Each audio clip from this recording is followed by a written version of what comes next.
ओम नमः शिवाय, शिवजी सदा सहाय। ओम नमः शिवाय, गुरुजी सदा सहाय। गुरु बिन घोर अंधियार। गुरुजी से मिलने से पूर्व मैं अत्यंत हठीली और अड़ियल थी। मैं किसी की बात नहीं सुनती थी, किंतु कुछ दुर्भाग्यपूर्ण घटनाओं ने मेरा उत्साह प्रायः समाप्त कर दिया था। किसी ने मृत व्यक्ति की अस्थियों को चूर्ण कर मेरे भोजन में मिलाकर मुझे खिला दिया था। यह अत्यंत शक्तिशाली काला जादू था, जिससे मैं मौत की कगार पर पहुंच गई थी। वह 1984 की घटना है और उस समय से मैं सैया पर रहना पड़ रहा था। मैं बैठ या चल फिर नहीं सकती थी और कुछ भी पचा नहीं पाती थी। मैं संतों, तांत्रिकों, फकीरों और पंडितों के पास गई, लेकिन किसी ने भी मेरी सहायता नहीं करी। उन्होंने कहा कि मेरी मृत्यु निश्चित है। यदि मेरी कोई सहायता करेगा तो कर्मों के आदान प्रदान के कारण उसकी मृत्यु होने की संभावना है। 1 दशक तक मैं कष्ट सहन करती रही। यहाँ आती रहूं। फिर एक कनाडा निवासी लूना, जिसे मैं जानती थी, ने गुरुजी के पास जाने की सलाह दी। लूना प्रसिद्ध अभिनेता और निर्देशक स्वर्गीय हरपाल सिंह की पुत्री थी। उसने कहा कि यदि मुझ में आस्था हुई तो वह सहायता कर सकते हैं। अक्टूबर 1996 में जब उसने मुझे यह बताया तो वह अपनी ससुराल में थी। मैं उसके माता पिता, जो गुरुजी के दर्शन हेतु पटियाला के पंचकुला आए थे, के साथ मंदिर में पहुंची। जब हम अपनी गाड़ी खड़ी कर रहे थे, गुरुजी संगत हॉल से निकलकर बाहर आए। हम सबने उनके कमल चरणों को स्पर्श किया। लूना ने मेरा परिचय देना आरंभ किया था कि उन्होंने मुझे मेरे नाम लेकर संबोधित किया। मेरे साथ बहुत दुराचार हुए हैं। मुझे लगा कि वह सर्वज्ञाता हैं। गुरुजी ने मुझे अपने आसन के दाहिनी ओर बिठाया और वह मेरा मस्तक देखते रहे, मानो मेरे भूत, वर्तमान और भविष्य के कर्मों को देख रहे हों। उन्होंने हमारी ओर घूरने वालों की अवहेलना करी। देखने में मैं भीभत्स लग रही थी। मेरा शरीर और मुख सूजे हुए थे। मेरी आंखें बंद सी थी। 1 घंटे उनके पास बैठकर मुझे अपने चारों ओर दिव्य वातावरण का आभास हुआ। 10 वर्ष के पश्चात मुझे आंतरिक शांति का आभास हो रहा था। फिर उन्होंने मुझे लंगर करने के लिए कहा। उस समय मैं उनकी गुणवत्ता से अपरिचित थी। मैंने लंगर स्थान से बाहर निकलने का प्रयास किया। मैंने सोचा कि मैं बिना मूल्य का भोजन कैसे कर सकती हूँ, परंतु गुरुजी को मना करना संभव नहीं था। उन्होंने मुझे लंगर ग्रहण करने के लिए कहा तो मैंने किया। उसके पश्चात उन्होंने मुझे अपने बाएं बिठाकर हाथ को दबाने और मालिश करने को कहा। आधा घंटा के उपरांत उन्होंने मेरा अंगूठा अपने अंगूठे से दबाया और उसी क्षण मेरा 60% रोग समाप्त हो गया। उनके चरणों में बैठे हुए उन्होंने अवर्णनीय मुस्कुराहट देते हुए वहां आते रहने के लिए कहा। उस दिन मुझे आशा बंधी, किंतु उसके 6 महीने बाद लूना के ससुराल वालों ने मुझे व्यस्त रखा। मैं उन्हें चंडीगढ़ के निकट जीरकपुर में 4 कनाल भूखंड बेचा था। पंजीकरण के समय मुझे लग रहा था कि मेरे साथ 1.5 लाख रुपए का धोखा किया गया है। मैं गुरुजी के आदेश का पालन भी नहीं कर सकती थी। 6 माह के पश्चात जब मैं पंचकुला गई तो पता चला कि गुरुजी चंडीगढ़ चले गए हैं। मैं उसी समय उनके पास गई। जैसे ही उन्होंने मुझे देखा, उन्होंने दूर से कहा कि मेरे साथ 1.5 लाख रुपए का छल हुआ है। उनकी सर्वज्ञाता शक्ति पुनः मेरे सामने थी। उसके पश्चात मुझे 2 वर्ष तक शांत उपचार दिया। कालांतर ने मैंने शिव पुराण पढ़ा कि गुरु को 2 वर्ष तक शिष्य की परीक्षा लेनी चाहिए। मैं उनके पास निरंतर जाती रही। मेरी दीवार पर 2 चक्षु। प्रसन्न मुद्रा में गुरुजी अपने भक्तों को अपने चित्र बांटते थे, पर यह करते हुए वह सदा मुझे टाल जाते थे। मुझे अत्यंत दुख होता था, लेकिन अड़ियल होते हुए भी मैंने उनकी आज्ञा का पालन किया। 5 बहनों में सबसे छोटी होने के कारण मुझे बहुत लाड़ प्यार मिला था। मैं प्रतिदिन 7 बजे संगत पहुंच जाती थी। 2 वर्ष के बाद एक दिन मुझे देर हो गई। भक्तों ने बताया उस दिन गुरुजी ने कम से कम 10 बार मेरे पहुंचने के बारे में पूछा था। मैं स्तब्ध रह गई। उस दिन वह अति प्रसन्नचित्त लग रहे थे। उन्होंने भविष्य में विश्व में होने वाली घटनाओं और स्वरूप का उल्लेख किया और घंटों वार्तालाप करते रहे। भक्तों ने जो सुना वह आजकल समाचार पत्रों में मुख्य समाचार होते हैं। मैंने उन्हें अपने हाथ जोड़कर उनसे प्रश्न पूछने की आज्ञा लेकर उनको कहा, गुरुजी, क्या मैं इतनी दुर्भाग्यशाली हूँ कि मुझे आपका चित्र नहीं मिल सकता? गुरुजी ने उत्तर दिया कि चित्र की आवश्यकता नहीं है, क्योंकि वह मेरे हृदय में बसते हैं।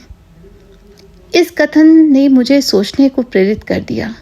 वह तो स्वयं ईश्वर हैं और हृदय में तो ईश्वर बसते हैं, पर उन्होंने मुझे एक छोटा चित्र दिया और कहा कि उनका परिचय है। मैं उसे सदा अपने पास रखती हूँ। उससे मैं अपने तकिए के नीचे भी रख सकती हूँ या अपने परिधान पर लगा लेती हूँ। इससे मुझे सब बुराइयों से सुरक्षित होने का आभास होता है। मैं अपने शयन कक्ष में गुरुजी का चित्र रखती थी और उसकी पूजा करती थी। कालांतर में उससे 2 चक्षु प्रकट हुए। आकार में वह बड़े बड़े और अति सुंदर थे। मैं उनसे कभी भयभीत नहीं हुई। मैं उनसे सदा पूछा करती थी, वह ब्रह्मा विष्णु महेश में से कौन है? लेकिन वह केवल पलक झपकाते थे। कुछ समय बाद उनमें से किरणें निकलने लगी। गुरुजी शिव का अवतार हैं। यह चक्षु उसका प्रत्यक्ष प्रमाण थे। गुरुजी से मिलने से पूर्व मैं बाबा चरणदास राधा स्वामी सत्संग की प्रमुख से मिली थी। मैं उनको अपने और एक अफ्रीकी मित्र फेरल ब्रेनर के माध्यम से मिली थी। राधा स्वामी के अनुयायी ब्रेनर परो मनोवैज्ञानिक में शोध करने भारत आए थे। वह मुझे बाबा चरणदास से मिलने को कह रहे थे। मैंने उन्हें पहले होशियारपुर में स्थित भृग संहिता से प्रश्न के लिए हट किया। यह उनको जानने की विधि थी। यह दिन जो पत्र हमारे समक्ष आया था उसमें लिखा था कि वह हम दोनों के लिए भाग्यशाली दिन है। संहिता के अनुसार यह मैं पहले देख चुकी थी। पहले मैं एक देवी थी जिसका इस पृथ्वी पर जन्म लेने का मूल कारण मोक्ष प्राप्ति था। इस विश्वास के साथ कि मुझे मूर्ख नहीं बनाया जा रहा, मैं बाबा चरणदास से मिली। वह लोगों को दीक्षा देते थे। उस समय मेरी माँ कंपवात रोग से पीड़ित थी। मैंने उनको कहा कि वह मुझे दीक्षा देना चाहते हैं, तो उन्होंने मेरी माँ को स्वस्थ करना पड़ेगा। वह मान गए और मैंने दीक्षा ग्रहण करी, किंतु मेरी माँ शीघ्र ही चल बसी। मैं विस्मित थी। बचपन से मैं अति इंद्रिय दृष्टि रही हूँ। आने वाली घटनाओं को अक्सर स्वप्न में देख लेती हूँ। यदा कदा मैं दिव्य वाणी आकाशवाणी भी सुन लेती हूँ। मैंने ईश्वर से प्रश्न किया कि क्या बाबा भगवान हैं? उत्तर मिला कि वह शीघ्र ही मिलेंगे। हम तो सब सदा उनसे मिलने के मार्ग पर हैं। मैंने सोचा और बाबा पर से मेरा विश्वास समाप्त हो गया। गगनचुंबी वृक्ष। गुरुजी से मिलने के पश्चात मैंने पुनः दिव्यवाणी से प्रश्न किया। मैंने पूछा कि वह कौन है? उत्तर मिला कि वह स्वयं परमात्मा है। इस आकाशवाणी के बाद बिना किसी संशय के मैंने उनको पूजना आरंभ कर दिया। गुरुजी मुझे चमत्कार दिखाते रहे। उनके छोटे चित्र के साथ मैं समाधि करने लगती थी। चित्र की आंखें पलक झपकाने लगती थीं और मस्तक में से किरणें निकलती थीं। मैं अपने अंतरस्थ को मुड़ी और मैंने ईश्वर से प्रार्थना करते हुए पूछा कि मेरे जीवन का ध्येय क्या है। प्रार्थना करने के पश्चात जब मैं संगत में पहुंची तो गुरुजी अपने आसन पर बैठे हुए थे। उनके चरणों से ज्योति फूटी। उनके चरणों में रखे हुए हरे कालीन के चारों ओर गई और मैं छूने के पश्चात उनके चरणों में वापस चली गई। मुझे प्रतीत हुआ कि मुझे अपने प्रश्न का उत्तर मिल गया है। वह मेरी तलाश के आदि, मध्य और अंत हैं। हमारा अस्तित्व उनसे प्रारंभ होकर उन्हीं में विलीन हो जाता है। कलयुग में ईश्वर अच्छी आत्माओं का उद्धार करने मानव रूप में प्रकट होते हैं। वह आ गए हैं। मुझे अब प्रतीत होता है कि मैं प्रभु में अपनी आस्था खो चुकी थी। इसकी पुनर्स्थापना और जीवन के लक्ष्य को पाने के लिए मुझे गुरुजी के पास पहुंचाया गया था। सद्गुरु ने मुझ पर अपनी अनुकंपा करी। मौत के द्वार से वह मुझे वापस लाए। अपने मार्ग से भटकने के पश्चात गुरुजी ने मेरा मार्गदर्शन किया। मोक्ष केवल मनुष्य रूप में पृथ्वी पर ही मिलता है। स्वर्ग में मनुष्य अपने सुकर्मों का फल भोगता है। मोक्ष केवल गुरु के आशीर्वाद से ही संभव है। संस्कृत की एक सूक्ति मोक्ष मूलम गुरु कृपा है, जिसका अर्थ है गुरु कृपा के बिना मोक्ष संभव नहीं है। जप साहिब में भी गुरु नानक कहते हैं, जा सौ चंद उगे सूरज चढ़े हजार, एते चरण हुंदे गुरु बिन घोर अंधेयार। अर्थात 100 चंद्रमा और सहस्र सूर्यों को प्रकाश होने के बाद होते हुए भी गुरु कृपा बिना गुप्त अंधेरा रहता है। मुझे अनेक जपों का ज्ञान हुआ है। उनमें अमर संजीवनी मंत्र भी है, जिससे मृत को पुनर्जीवित कर सकते हैं। उसमें शिव का आवाहन करते हुए कहते हैं, हे प्रभु, हे शिव, आपका नाम आशा पूर्ति करने वाले वृक्ष के समान है। यह मंत्र करने के उपरांत मैंने उसे वास्तव में देखा। प्रातः 3:30 बजे मेरे घर में गुरुजी प्रकट हुए और मुझे एक गगनचुंबी वृक्ष दिखाया, जिसके तने में किरणें और सर्प लिपटा हुआ था। गुरुजी ने सैद्धांतिक विचारधारा को प्रत्यक्ष रूप से दृष्टिगोचर करा दिया था। उनकी छत्र छाया में सौंदर्य। जब से मेरे ऊपर से काला जादू हुआ था, मेरी त्वचा का रंग काला हो गया था। गुरुजी के पास 2 वर्ष तक जाने के उपरांत एक दिन लूना ने पिता मुझे गुरु के पास बुलाया और उनके सम्मुख बैठने को कहा। गुरुजी ने तुरंत मेरे रंग पर टिप्पणी करी। मैंने उत्तर दिया कि यदि ईश्वर ने मुझे ऐसा बना दिया है तो मैं क्या कर सकती हूँ। वह बोले कि यदि ईश्वर ने मुझे ऐसा रंग दिया है तो वह मेरा रंग साफ कर देंगे। फिर उन्होंने मुझे चाय प्रसाद लेने के लिए कहा। शनैः शनैः उनके आशीर्वाद से मेरा रंग साफ होता गया। एक दिन उन्होंने मुझे अपने पास बिठाया। कुछ समय पूर्व ही मैं इंग्लैंड से वापस आई थी और अपने साथ त्वचा साफ करने वाली अनेक महंगी क्रीमें लेकर के आई थी। गुरुजी ने उन्हें घर से लाने के लिए कहा। उस समय रात्रि 12:30 बज रहे थे। मैंने उन्हें बताया कि इस समय जाने से मेरे पड़ोसी मुझे तंग करेंगे। उन्होंने कहा कि वे मेरे साथ हैं और मुझे चिंता करने की आवश्यकता नहीं है। मैं घर में से सब क्रीम ले आई और उनके निर्देशानुसार उनके चरणों में लगाने लगी। मेरे ऐसा करते हुए उन्होंने एक अन्य महिला भक्त को कहा कि देखो, इसका हृदय कितना विशाल है, यह पूरी क्रीमें लेकर के आई है। उनको पैरों में लगाने के पश्चात मुझे आभास हुआ कि मेरे पैरों की पीड़ा, जिससे मैं कई वर्षों से प्रभावित थी, समाप्त हो गई है। मुझे अपने चंडीगढ़ निवास में अकेले रहने के कारण सदा चिंता सताती रहती थी। एक बार मैं गुरुजी के यहाँ से रात्रि 1:30 बजे वापस जा रही थी। अपने यहाँ पहुंचकर दूसरी मंजिल पर स्थित अपने घर में प्रवेश करने के लिए मैं सीढ़ियाँ चढ़ रही थी कि मुझे गुरुजी की सुगंध मिली। मुझे एकदम सुरक्षा का आभास हुआ।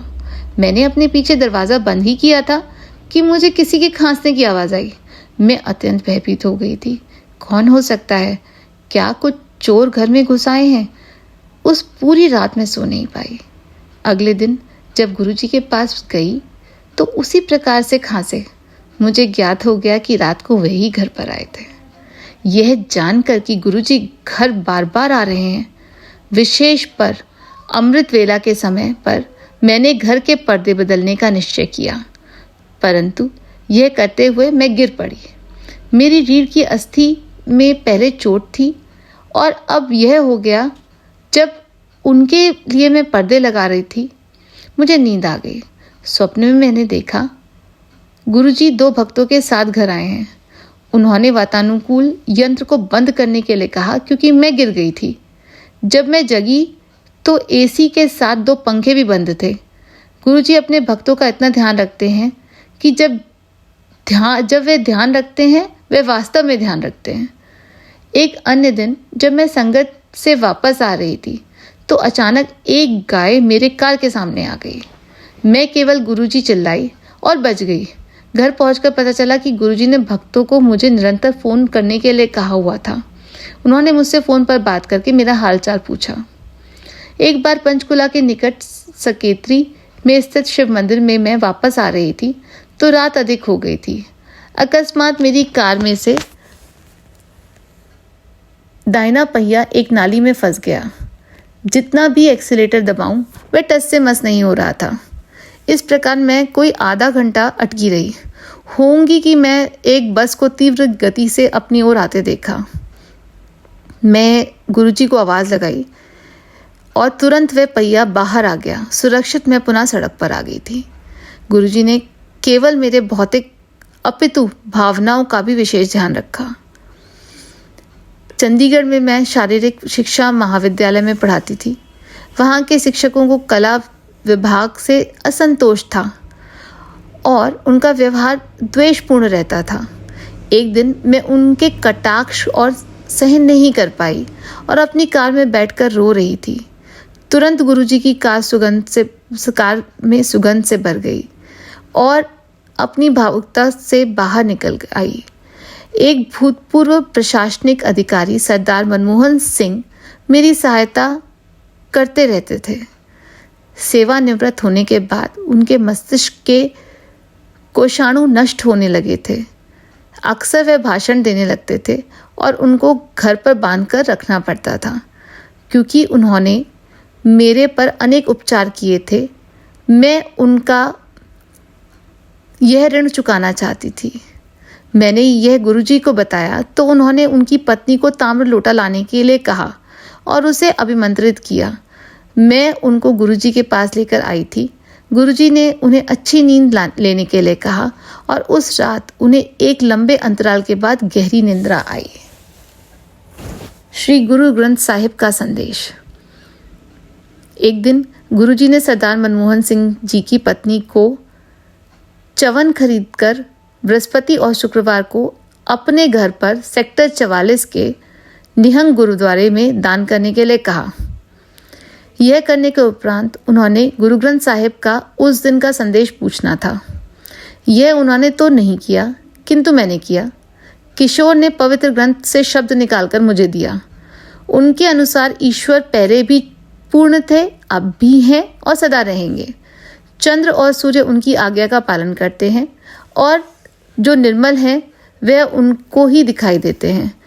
मैं वह संदेश लिखकर संगत में ले आई, परंतु मैं गुरुजी को दिखाने का साहस नहीं कर सकी क्योंकि मुझे यह करने के लिए नहीं कहा गया था। प्रातः 3:30 बजे गुरुजी ने मुझे दर्शन दिए। उनके हाथ में गुरु ग्रंथ साहिब था। वही पुष्टि था कि जिस पर वह शब्द अंकित थे। इसका क्या अर्थ है? वह गुरु ग्रंथ साहिब के रचयिता हैं। भेंट में हार। गुरुजी ने मुझे चंडीगढ़ में अपना घर बेचने को कहा। मैंने उसे बेच तो दिया, किंतु चंडीगढ़ में रहने के लिए कोई और स्थान नहीं मिला। गुरुजी ने मुझे अपने दीर्घकालीन भक्त खेरा परिवार के पास रहने के लिए भेज दिया। श्री खेरा विद्यालय में गुरुजी के अध्यापक रह चुके थे। उन्होंने उन्हें रक्त के कैंसर से मुक्त किया था। गुरुजी ने उन्हें संतान का आशीष भी दिया था। खेरा परिवार ने अपने घर में मुझे एक कमरा दे दिया। मैं इतनी रुग्ण थी कि यात्रा नहीं कर सकती थी और गुरुजी दिल्ली चले गए थे। गुरुजी द्वारा मेरे लिए भेजा गया प्रसाद मैं ले लिया करती थी। वह मेरे लिए औषधि था और उससे काले जादू का दुष्प्रभाव समाप्त हो रहे थे। उस प्रसाद में इतनी शक्ति थी कि मैं उसे खाने के पश्चात खून की उल्टी कर देती थी। मैंने देखा कि उल्टी में विष भी निकलता था। मुझे खिलाई गई अस्थियां की राख। लेकिन गुरुजी को दूर रहना सरल नहीं था। जब भी खेरा परिवार दिल्ली जाते थे, मैं गुरुजी के चित्र के सामने रो पड़ती थी। एक बार रोते हुए मैंने कहा, जब कलियां मांगी कांटों का हार मिला। जब खेरा परिवार अगले दिन वापस आए तो उन्होंने गुरुजी द्वारा भेजी हुई पुष्पमाला मुझे दी। गुरुजी भक्त के मन को टटोलते रहते हैं, वह हमारे प्रेम को जानते हैं। घर की खोज। कुछ समय के पश्चात मैंने एकाग्र प्राप्ति के लिए राजकीय महाविद्यालय के छात्रावास में रहने का निश्चय किया। मेरे पड़ोसी नवग्रह शांति यज्ञ करा रहे थे। उत्सुकतावश मैंने भी एक पंडित जी को वह करने के लिए कहा। हवन से पूर्व मैंने गुरुजी की पूजा की। पंडित जी के जाने के पश्चात मैं बहुत थकान का अनुभव कर रही थी। मैं सोने ही वाली थी कि मेरे सामने लाल परिधान में मुझे एकाएक देखती हुई एक आकृति प्रकट हुई। वह गुरुजी के चित्र के समान थी। इससे पहले कि वह कुछ कह पाती, सर्वज्ञाता सद्गुरु ने मुझे फ़ोन किया और पूछा कि क्या मैं उनकी पूजा कर रही थी। मेरे पास घर में कोई नहीं था और मैं पंचकुला में एक किराए के मकान में रह रही थी, परंतु बाद में मैंने यह घर नहीं खरीदा। गुरुजी ने मुझे घर दिखा दिया था। 1998 में एक स्वप्न में मैंने देखा कि मेरे पास एक कोने का मकान है जिसकी दीवारें गुलाबी रंग की हैं, किंतु मैं उस घर को ढूंढ नहीं पाई। कारण स्पष्ट था, ऐसे घरों का निर्माण 2001 में ही हुआ था और हरियाणा नगर विकास निगम में उनका आवंटन 2003 में किया गया। इसका अर्थ है कि गुरुजी को उस घर के बारे में उसके बनने से पहले ज्ञात था। त्रिलोक स्वामी। एक बार मुझे स्वप्न आया कि मैं दिव्यलोक में एक झील के किनारे बैठी हूँ। उसके अनुपम सौंदर्य का वर्णन शब्दों में नहीं किया जा सकता। उस लोक में भी मैंने अपना पर्स जोर से अपने हाथों में पकड़ा हुआ था। मैं सोकर उठी तो मैं अत्यंत शर्मिंदा होकर सोच रही थी कि मैं इतनी लोभी हूँ। मैंने अपने सब बैंकों में जमा पूंजी निकालकर गुरुजी के चरणों में रख दी।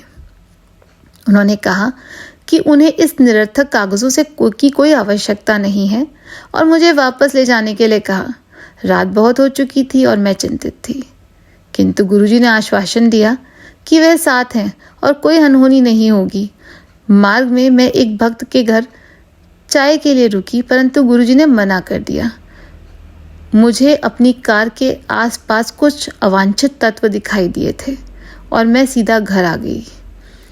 एक रात मैं फिर उनके चित्र के सामने रो रही थी। उसी क्षण उनके चित्र में से दिव्य हाथ निकला। उस पर कीड़ों की आकार के अनेक स्त्री पुरुष चल रहे थे। वास्तव में गुरुजी कहते हैं कि उनकी संगत कीट समान है। यह देखकर मुझे सार्थकता का आभास हुआ। ईश्वर की अपेक्षा और कौन अपने ग्रहों के निवासियों को अपने हाथ में संभाल के रख सकता है। गुरुजी इस पृथ्वी के चक्रवर्ती सम्राट हैं। मैंने देखा है कि वह ब्रह्मा विष्णु महेश के दर्शन कहीं भी दे सकते हैं। एक स्वप्न में मैंने देखा कि मैं 7 वर्ष की नन्ही लड़की हूँ और मेरे दाहिने कान के पीछे बालों में कुछ झाग लगा हुआ है। वह झाग 4 स्वर्ण के पेचों में परिवर्तित हो गया। वह खुले और 2 अन्य मूर्तियों के साथ शिव मूर्ति बाहर आई। एक दिव्य ध्वनि को इनको त्रिदेव होने की घोषणा करी और मुझे पता चल गया कि मेरे गुरु तो देवों के देव हैं। वह स्वयं परमात्मा है। एक बार चंडीगढ़ में रात्रि देर से गुरुजी ने अपने एक भक्त नवराज को सोने के लिए डांटा। नवराज को अपनी आंखें खोलकर रखने के में दिक्कत हो रही थी, अतः गुरुजी उसको बार बार डांट रहे थे और सोने से रोक रहे थे। घर पहुंचकर मैंने स्वप्न में देखा कि गुरुजी अपने आसन में बैठे हुए थे और संगत के स्वर्गवासी सदस्य, मेरी माँ भी उनमें थी, उनके सम्मुख बैठे हुए हैं। यह गुरुजी की परलोक की संगत थी। मैंने नवराज को संगत के लिए दूध की बाल्टी पकड़े हुए देखा। मैंने निष्कर्ष निकाला कि यदि नवराज उस रात सो जाता तो उसकी मौत निश्चित थी। सद्गुरु को डांटने में अर्थ छुपा हुआ होता है। वह अपने को समर्थ पाकर मैं एक शिवरात्रि के अवसर पर दिल्ली आई तो उन्होंने मुझे डांटा। क्रोधित होकर कहा, जोर से मुझे वापस जाने के लिए कहा। बिना प्रसाद या लंगर ग्रहण किए मैं तुरंत वापस चली गई और उनके चित्र के सामने दिल खोलकर रोई। मैंने कहा कि अपने शिष्यों की इस साथ भी इस प्रकार व्यवहार नहीं करती हूँ, पर गुरुजी मेरे भीतर छिपी हुई दुष्ट प्रवृत्ति मेरे स्वाभिमान को मिटा रहे थे। संक्षेप में मैं कवियत्री हूँ और एक बार मैंने उन पर 20 छंद लिखे। जब मैंने यह कागज़ उनको दिया तो उन्होंने अपनी जेब में रख लिया और बोले कि मैं उन पर और लिखूंगी। उसके बाद ही मैंने बिना किसी प्रयास के धारा प्रवाह 100 छंद और लिख पाई। फिर मैंने एक उपन्यास जब प्रेम कियो लिखा, उनको समर्पित किया। शीर्षक गुरुवाणी में से एक पंक्ति जब प्रेम कियो जय परब पायो से उद्धृत किया था। शीघ्र ही यह पुस्तक गुरु कृपा से पंजाबी भाषा में एक एमफिल पाठ्यक्रम में लगा दी गई। डॉक्टर मंजीत तिवाना, पंचकुला। ओम नमः शिवाय, शिवजी सदा सहाय। ओम नमः शिवाय, गुरुजी सदा सहाय। जय गुरुजी।